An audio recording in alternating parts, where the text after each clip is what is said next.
kids. Okay, this is gonna be like a really like chill video, and I have to get this out of my way because I'm gonna spill it. But today I'm gonna talk about how I got scammed, kind of. Okay, hold on, let me swallow. By the way, my favorite flavor is the blue one, and I'm technically not allowed to eat the red one because it's not vegan, but I eat them anyway. What's your favorite flavor? Comment below. Oh yeah, hi guys. If you're new, subscribe. If you're not new, welcome back. It's Sunday, yay. Super Bowl Sunday, yay. Double yay. Let's take a shot for whoever wins. Who are you guys going for? I don't know, I don't care. I'm just here for like the drinks and like the food. My boyfriend's going for the Patriots though. Boo. This isn't even a shot, this is like a drink. Anyway, so let's just get into the video because that's what I'm here for. And I'm not trying to take up too much of your time while you're watching Super Bowl. Okay, so this story technically starts when I was a junior in high school. So my school was like a technical school, and they had this like club called HOSA. It stands for Health Occupational Students of America. In this club, we did like competitions. It's kind of like a nerdy thing where each person like had a different like event competition. So like my junior year, my event was like medical terminology. So the event that I did was like you take a test and you like compete against people in your county, and then if you like pass top 5 or top 3, then you go to state, and then you go to nationals. My junior year was my first year actually doing like a medical program, so I didn't really know that much medical terminology, so I kind of failed and I didn't make it past what's that called? Past regionals. So in my senior year, I had already finished my pharmacy program, and I was like, why don't I do the pharmacology exam? And like I went into this thinking like I'm gonna fail, like just doing it because I want to go to states and I want to go to Orlando with my school on a field trip and like turn up with my friends. So I did the exam. The first like the regionals wasn't actually, they were all exams. So I did regionals, and I did the exam, and I didn't even study for the exam. I just kind of like did it. We went to the like regional competition because there's like for certain events there were exams, and certain events you had to like actually do like a thing on site. So one of them, I think the nursing event, I think they had to like show like actual like procedure on how to like carry a patient like that can't walk or something like that. I don't know. So we went to the actual competition site, and then at the end of like everybody's events, they announced like the winners for each category or whatever. So it turns out that my advisor, which was like my teacher, already knew like the winners of the event, and she hadn't told us, and I like literally thought like, okay, like I lost, like I didn't get first place. So we're sitting there, and I'm just there, and I'm just like chilling, I'm sitting with my friends, and then they announce pharmacology, and then they announce like whatever 5th place, and then they're announcing, and then they say, and first place, Natalia, beep, my last name. And then I'm just like, oh my god, I got first place. So that's regionals. And then for states, it was the same deal. We went to like a competition in Orlando, because back then I didn't live in Orlando, and we took a test, and then at the end of everybody's event they announced, and again I won first place. Surprise, I know, I'm a smarty pants, I really am sometimes. Well, not anymore, but the prize for first place was this one like university that was like sponsoring kind of the event, and for every first place winner they got a $5,000 scholarship. And this is where the story gets like interesting. This is where the story starts. So I thought, well, I'm a senior and I've already been accepted to the college I want to go to, so I'm gonna take the scholarship, but like I'm not gonna like use it. I'm not gonna, because the scholarship was only available to go to that school. Like it's not like you can use that scholarship to go to any school. So I was like, I'll take it just in case, like I want to take a class during the summer, but I'm not gonna do it. And in case you're wondering, I didn't end up going to nationals because nationals were like June 20 something, and like that weekend during nationals I was like starting my college classes in like Orlando, and I was like moving in, so I couldn't go to nationals. But to be honest, I probably would have won nationals too, not gonna lie.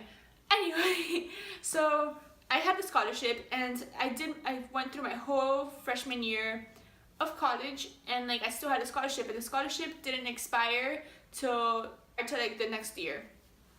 So summer comes along, and my mom's like, oh, you have the scholarship that's gonna expire soon, you should take some classes during the summer with that while you're home. And I'm like, oh, I don't really want to. And she's like, you should, it's gonna expire, like you're gonna get ahead, and like it's free money. And I'm just like, so I was like, whatever. So I like call them, and I'm like kind of like hoping that they like don't have like room, or like they don't have the classes that I need. But of course, my luck, they have the classes I need. And I like, to be honest, I just didn't really want to take classes during the summer. I wanted to take a rest and like work and shit, but whatever. So I go to orientation at this new school just for like summer classes, and I was only gonna take one class because I didn't really need to take any other classes. And so we go there to the orientation, and then they email me like super last minute, and then they're like, oh, for the scholarship you have you have to take 2 classes, you can't take just 1 class. And at first this was really fishy to me, because like it's basically I'm handing them free money. Like they don't give me money back. Like the scholarship was for $5,000, and 1 class was only, it was a private school too, so it was like really expensive. 1 class was only like $2,000, so the rest of the money they would keep. Like they wouldn't even have to waste it on like me, you know. And I was like, okay, like whatever, I'll just take like an English class then. So I took the classes, and like the money, the scholarship covered everything. Credits were transferred to my school, like I'm good. And then this weekend I went home. I went home for the weekend because I had a doctor's appointment, which was another terrible shit piece of thing, because they were like not professional and I don't like it. And I get there, and my mom's like, oh, you have a letter. And I was like, a letter? And I'm like, oh, I look at the envelope, and it's a plain envelope, and I'm like, who the hell's trying to send me letters? Like, what? So I open it, and it's from a freaking collection agency. From a collection agency.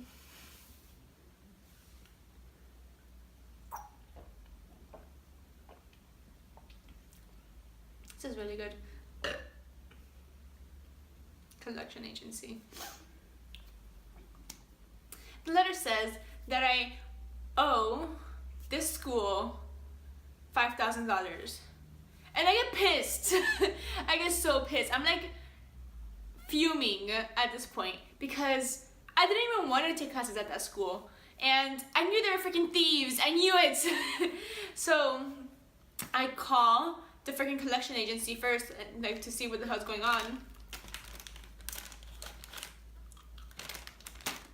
So good.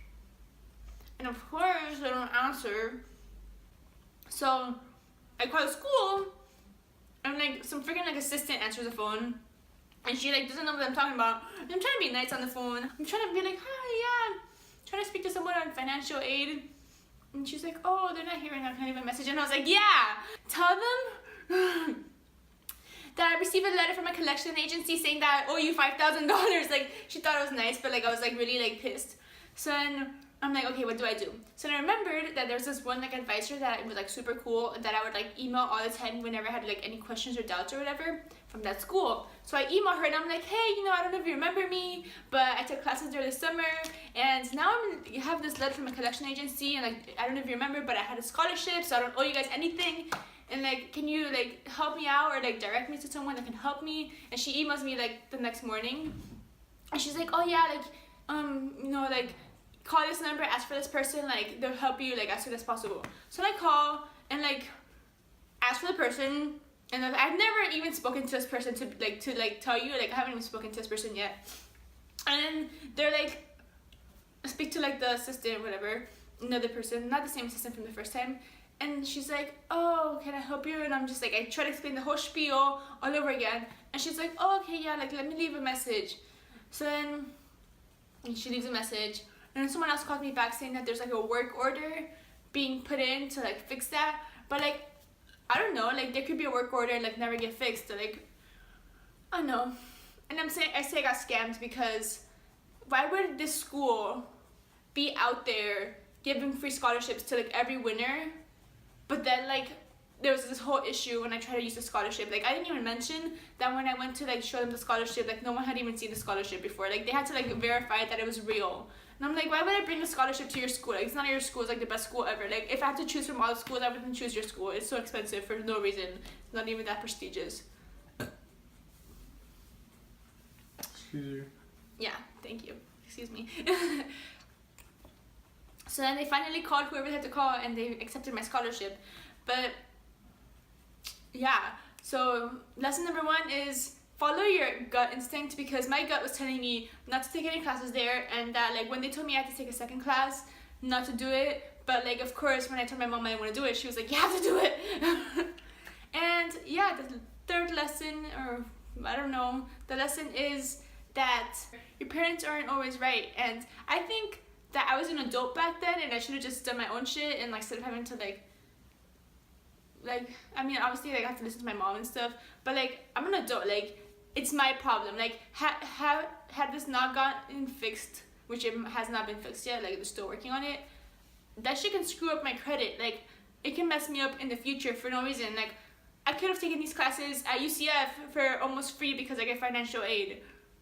So like, and it's so much cheaper at UCF. Like this school, one class is like $2,000, like $2,500. One, that's like less than my tuition at UCF for 4 classes, or like equivalent. So yeah, I hope you guys like this video. I am not as heated as I was at the moment because like I know it's getting fixed, and if it doesn't get fixed by the day that they told me it would get fixed, I'm gonna call them and be like, here's the proof, here's the photocopy of the scholarship that I took, here are the messages, the email messages that I have between me and your worker, here's the email messages between the financial aid guy. And yeah, I'm gonna like, I was so prepared to drive down there and be like, bitch, give me my money back. Not really my money back because it was my money, but like drive down there and be like, what's this? But yeah, I hope you guys like this video. If you like it, please give it a thumbs up. Don't forget to subscribe down below, and I'll see you guys next week. Bye. Bad things, fine as hell, thick as fuck. Oh my god, that's my baby. Killer, West Side nigga.